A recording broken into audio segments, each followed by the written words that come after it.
He's pulling. And that's Carol Warschkow out of Iowa. And Carol, you're involved in a much different way. You have a husband and a son competing against each other. That's right. Myself and my daughter are the chief scrubbers, you might say, the shiners, the gophers, and they do all the driving. Now, how long have you been involved with it? How long have you and your husband traveled? Oh, we started probably about 20 years ago, you know, just in county fair level, and he's just worked his way up to being a professional puller, you might say. Your son taking over one of the older tractors about a year ago? Yeah, he's been pulling for a year now, and he's been doing real good with it. He really likes the sport. Of course, he can't help but it. He's been raised tractor pulling, so it's in his blood, definitely. He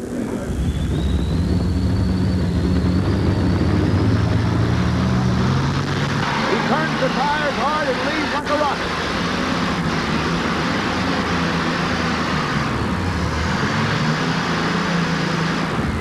And I think he set it out of bounds. Yeah, I was going to say, a heck of a pull, and you can still see some of that alcohol burning off. But as Mike mentioned, he may have hit the chalk line on the far side and came real close to some of those four-wheel drive vehicles. He drifted to the left-hand side, and he wanted to stay off the brakes just as long as possible. Right there's where it starts hard. He's got the tires cut, sets it down, but it doesn't stay down long enough to keep him off of it. Now, right there, you see the official behind. It looks like he took off his cap and marked it, and that's where it went out of bounds. We'll see what happened. Well, they're going to have to wait and get an official ruling. It looks like he may have kept it in bounds. If he did, it's a heck of a pull, I'll tell you that. Well, the top gun tonight wasn't Tom Cruise. It was Ron Warschkow out of Iowa Falls, Iowa, with a pull of 205 feet and 1/8 inch, and that's good enough to move him into second place. Well, there's Ron discussing it with one of the other drivers. He kept it inbounds. From our vantage point, it looked like he might have drifted out, but the official right there on top of it, he said everything was all right. And there's Ron, his wife, his young daughter, and his son. So they're all getting ready to pull their second tractor. And we move on to the Persuader.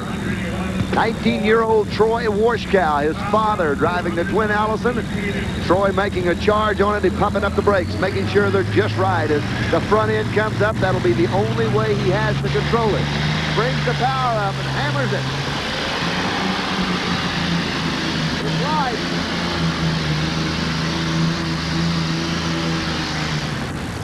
I'm telling you, Troy making a great pass.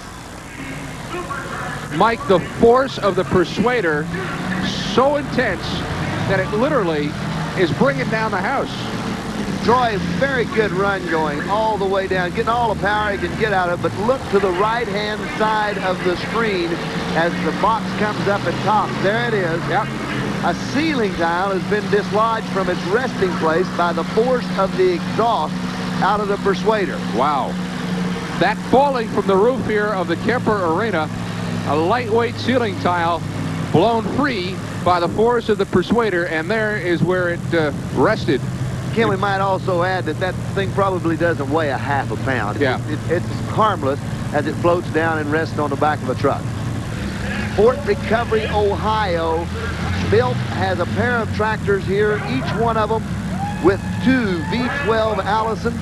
This is his oldest tractor that has been converted. Originally ran an Allison and two Oldsmobiles on it and set out over the front axle.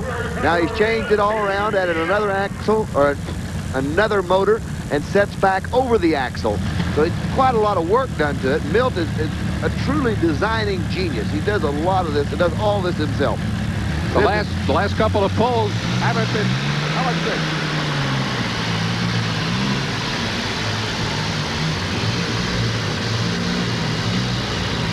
I'm going to say the last couple of pulls have drifted to the right. This time he keeps it pretty much dead center. MILT had a motor go sour on it, had fuel problems. You see the black smoke puff out of it as it went down the track, and that's just showing you that he's probably pumping too much fuel in the cylinders. Part of it's not burning, and it puffs out the smoke. They're flooding the cylinders on it. It just didn't run well. Watch the back motor, and I think that's where it is. You see some black smoke coming out of the cylinders.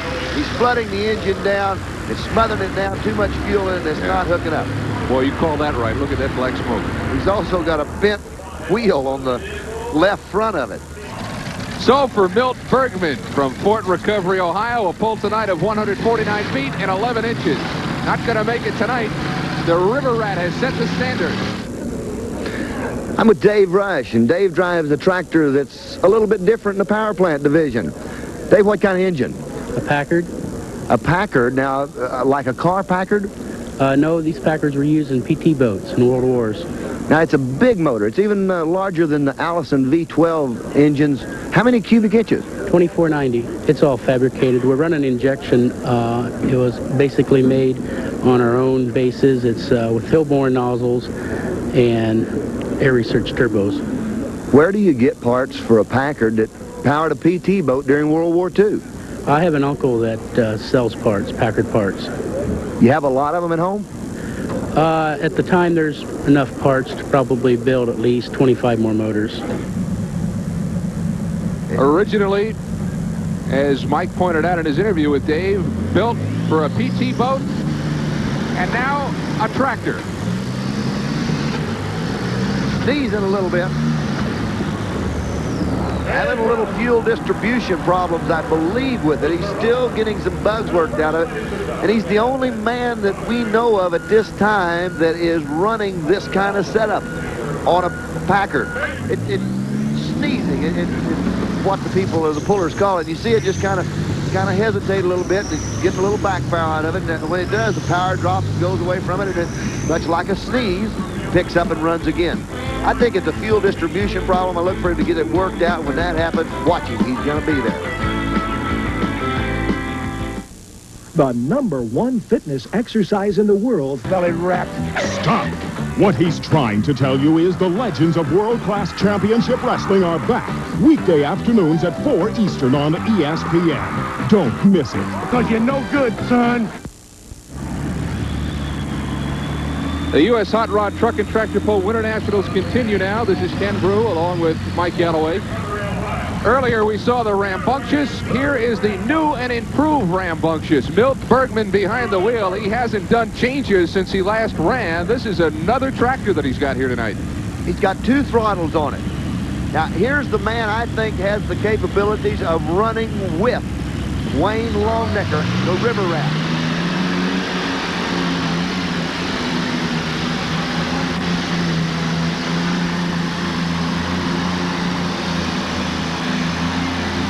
Boy, you got that right.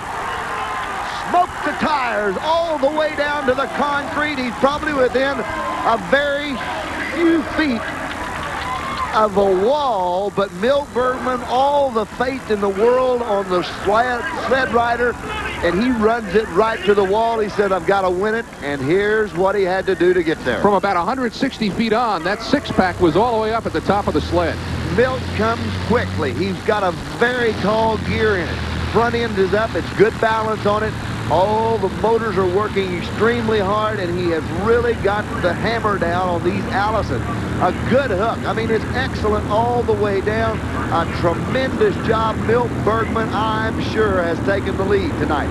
Dick C-Pack, giant puller tires. You can't win without them. Just smoking the tires right there with all the way to the concrete.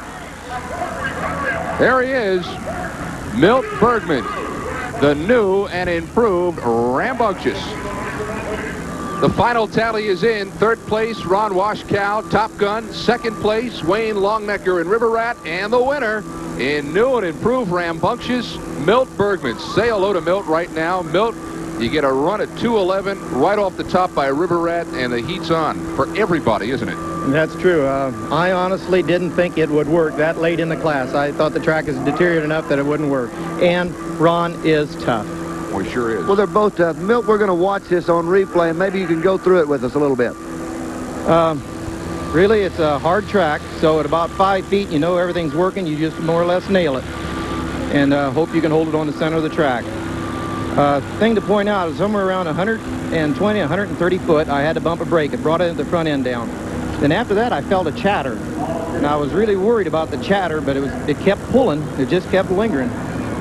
It's amazing. It just wouldn't stop there, would it? Milt, the last 50, 60 feet of this pull, you've got the 6-pack all the way at the top of the sled. You did a lot of work there at the end of that pull. Yes, but to get that 6-pack going down there, you've got to really get it going at this end. The whole shot is really important. Milt, did you feel the box top? No, I didn't. Right around, I say 120, 130 foot. I was trying to decide to hit the brake, how much to hit it, and I think that's about when the box was topping. and I really wasn't paying attention to that part of it. When you touch the brake, very crucial point, because you don't want to get on it too hard. That's right. If you hit it too hard, you aren't going to make it to the other end, but you've got to keep it in bounds. You can't get too close, and you have to hit it real hard, and when you're real close, and then you're hurting. 222 feet, you couldn't have gone much further. I mean, you were kissing the wall. Really? Yeah, you were. You don't look at that part. No? Mel, what kind of tire speed were you trying to run tonight? Tonight, everything was running good. It was between 100 and 105. I think the RPMs are well up there. Milt Bergman, the winner tonight, and a gracious man and a good job. And you're saying, Ken, what kind of oil does he use? He uses Kendall oil, the exclusive choice for many of the nation's top truck and tractor pull competitors.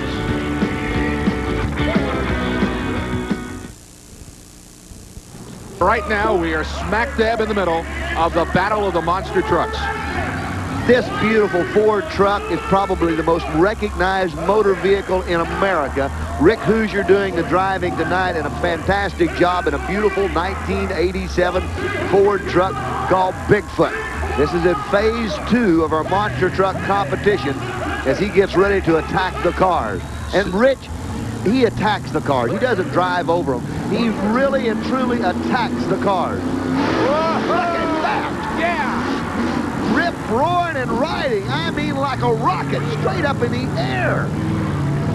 Yeah, this man is loaded for bear, as in barefoot.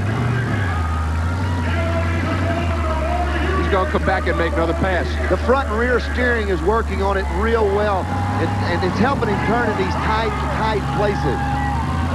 He's going to turn around and make another pass. On his license plate, Mike, is MTRA. What does that mean? Well, that's a Monster Truck Racing Association, the organization that's recently been formed through a joint effort of many of the top monster truck owners. And it's just intended to make them safety conscious. Look at this. Wow. Wow. Kind of like a fraternity then, huh? Well, it is, and it's to establish safety standards and equipment and rules and guidelines for monster truck racing. You know, this monster truck business has gotten way beyond just crushing cars. They're doing some heavy-duty racing right now, and these people are joining together to form an organization to make it safe. Look at this angle. That's looking up at the big guy. Well, Rich, of course, dressed in a total fire suit, a helmet, and there you can see in the corner of the windshield post the roll cage that's been incorporated into that truck. He's backing it all the way to the wall, and he's going to shut it down for a few minutes, and they're going to bring out the other monster truck doing battle with him tonight. Well, that's barefoot. One thing about it, we mentioned earlier, they're conditioning the bodies of the drivers of the Bigfoot monster truck so that the torture that they go through when they do this stuff won't hurt them at a later date. There is the awesome Barefoot. Listen to the sound of that engine, a supercharged alcohol burner. Fred will lay it all on the line tonight. First pass at the He'll car. go for it. Nosed over, and I mean destroying the car. I would say destroyed would be a good word to use. He's gonna do a little backup wheelie, and he's famous for this. Look at that. Oh, he's got it off on one side. Slid off of the car. Stayed on the throttle, though, and that pulled him back around and kept him from going over. Kind of close. It was a very close call.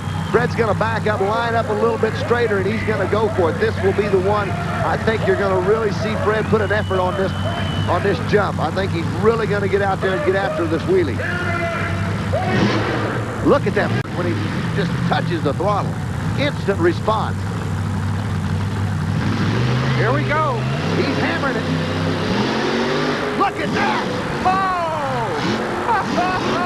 He is honestly all over it. Fred Schaefer is putting on a program here tonight. Carried the front tires. He just jerked a wheelie. A 14,000-pound truck actually lifted the front tires off the ground. Barefoot has shut down, and the gauntlet has been dropped to Bigfoot. There's Fred. Stepping out of the truck, stepping up on top of it. This crowd is really, really excited about that. Look at the height that Fred is. Look how high he's up in the air, and he's actually just standing on the back of the truck.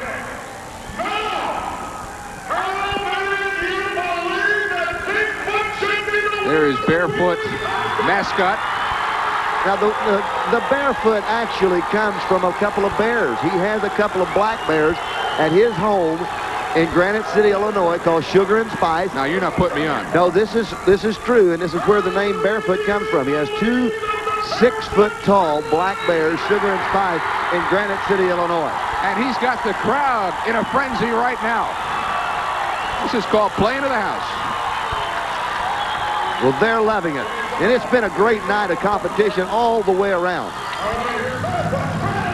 Freddie lines up, and he's getting everything on go for this awesome and unbelievable truck. And I believe he's going to put a jump on for us. Look at the angle here, and then look at the driver with the neck brace on. He is going to back it up as far as he could go for another pass at what lies in center field. He is going to try to jump.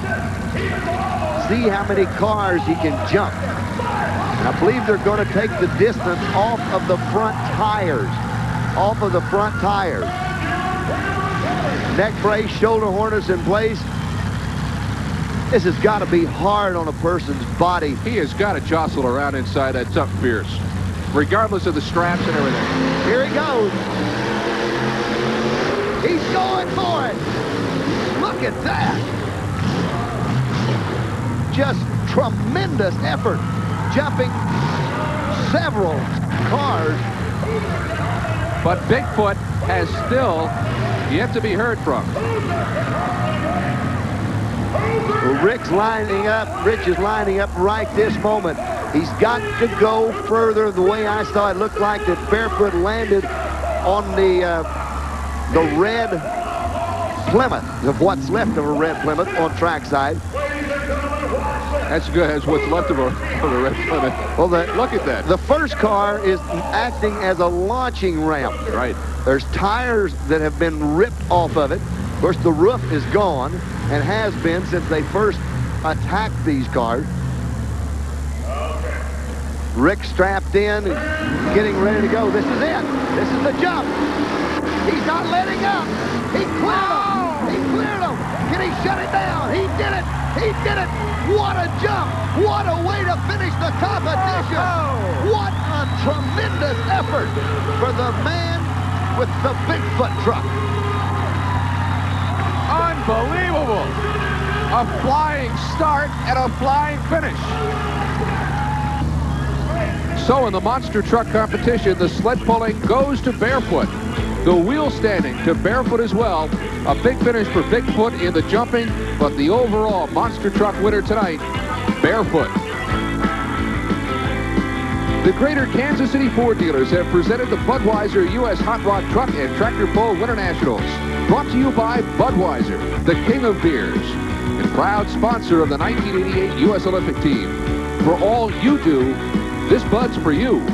This has been a presentation of Bud Sports through the facilities of ESPN. It's a great sporting event that have been held inside.